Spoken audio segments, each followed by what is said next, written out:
Okay, so this is the walkthrough of Realm. So this is the setup portion.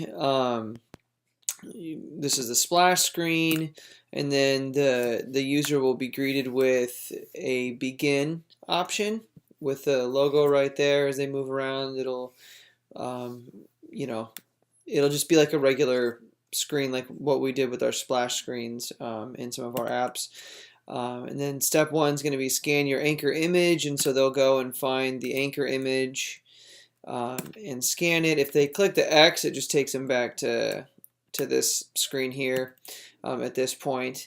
So they'll scan the anchor image, and this I did this before. We talked about the idea of just like nailing an image to a wall or something like that, but it would be something that the iPhone or Android would be, or HoloLens would be able to identify and set as the anchor point. Then it'll have a little save icon pop up here. Your anchor has been set. Step two, scan waypost image 1 of 5, and so you'll go find the waypost image. This would be like a cardboard cutout with a QR code, and we'd scan there. Hold still as we place your waypost.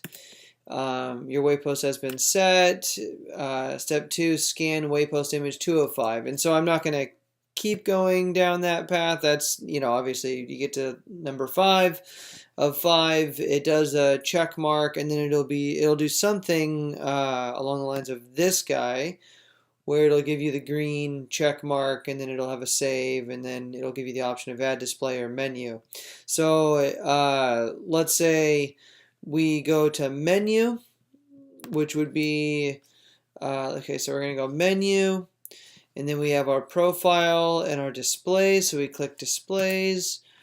With displays, you can add a new one, edit existing ones, which I haven't visualized that. I haven't visualized redoing wayposts. That we're going to have to come up with a way to like select the waypost. Maybe they'll be named, or you'll have to like go image recognize where they are. I don't know. We'll have to figure that part out. But this is just conceptual. So you click the new. By the way, I was pretty proud of this anchor icon that I created. But yeah, so you tap new, and it'll say step one, set your anchor by scanning a waypost. And so the physical wayposts are where you can jump off from to go place a display. So you'll hold still while we set the anchor. Two, using plane detection, place a pin by tapping a target when it appears. And so it'll be pretty obvious what we mean once the user, will maybe have like a no plane detected or something, and then as soon as it detects one, it'll, put a blue target on there. They tap the target, and then it places a blank blue image, so then they'll choose the image and they can scroll horizontally. This way, if the user has saved their camera roll the image that they want to have out, it could be any type of text or photo. I mean, there's tons of apps out there that take images that you can like put text over the top of, and if they have professional ad people that are building that, pretty much any 2D image could be placed. And so they would select the image, and it would be the actual size of the image. They would click next, and then they would be able to tap to move it around. They would be able to tap larger to make it incrementally bigger, smaller to make it incrementally smaller, left, degrees left, degrees right to actually rotate it or to spin it. And so they will essentially have, at the beginning, it'll just be plane and like vertical and horizontal planes, and so it'll be poster and matte. But in the future, we'll be able to build out from poster. So like we could do a shadow box where it's inset, or a platform that's outset.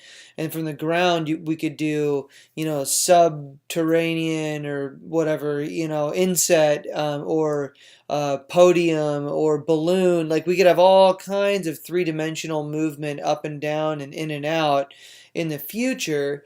which would probably be more around this phase where you tap and then you'll have something instead of images, it'll be choose the type. And so if you tapped on a vertical plane, you'd have all of those vertical plane options. If you tapped on a horizontal plane, you'd have all of the horizontal plane options, or you'd go back and get the other type of plane.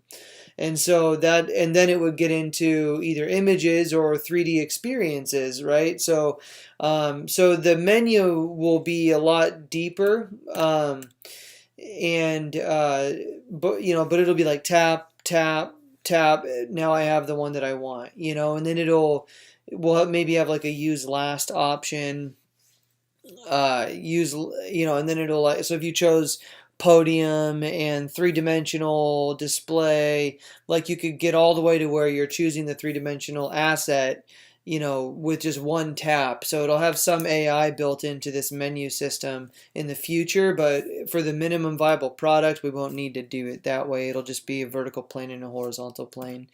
And so you'll select the image, click next. You can do your scaling, rotating, moving, and then check mark. And so this add display button is, if you tap that, it would take you back to this. Or actually, it would take you to this if there's no anchor saved, but if the anchor is still saved, if they're still in the same instance of that anchor, then it would just simply go to here. This would be the jumping in point. So you would, and maybe we would do like if not first attempt, don't list out step 2, right? So it's just clean using your plane detection, or it'll say locate plane. So it'll assume you remember from last time, or that it won't identify that this is step 2. They'll be like, wait, where was step 1? And it could be confusing. So we'll have a little bit of intelligence in there as well. But essentially, that's how you would place displays, and you would go through and place multiple displays. If you wanted to edit existing displays, that's when you would get into menu. And so for menu, that would be, I have it set up for its profile, but menu would also have it.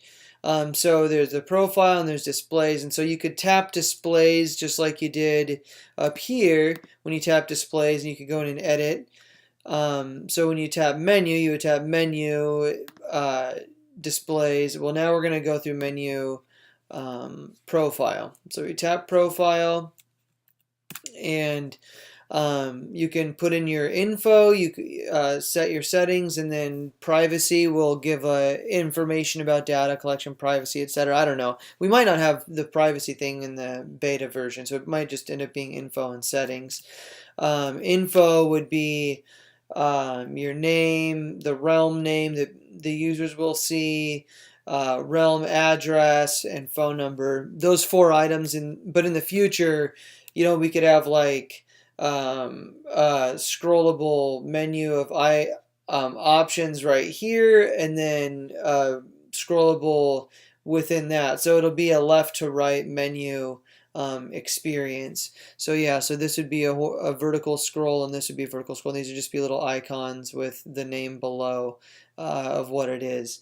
And so that would allow us to have an endless amount of options in mobile, to be able to do that. And then,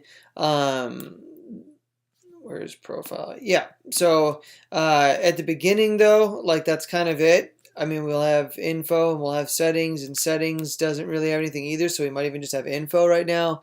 But that just kind of visualizes the theme.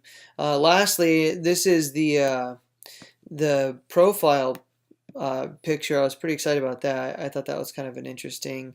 It was an asset that I had found online and then tweaked a little bit so that it kind of was more clean and worked with everything else. But yeah, I'd love to hear what you think.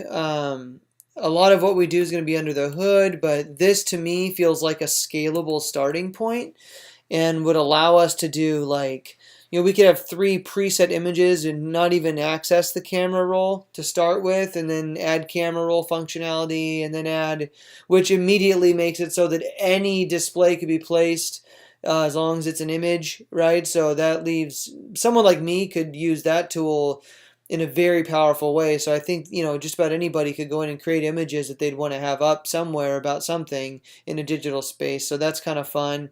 And then it also, this gives us a jumping off point as far as structure goes to be able to add. We have three menu types basically. We have this bar menu. So it's a small, short menu, a short menu. We'd have the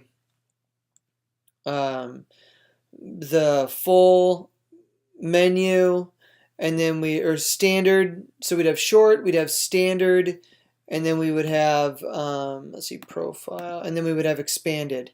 And those would be our three types of menus. So we just create classes for those menu types, and they'd be templated essentially so that we could add in whatever, anytime we wanted to add a new settings option, we add the icon here in a list, and we add the menu options here in a list, and now they have tons. It's like fully scalable for the menu. These images in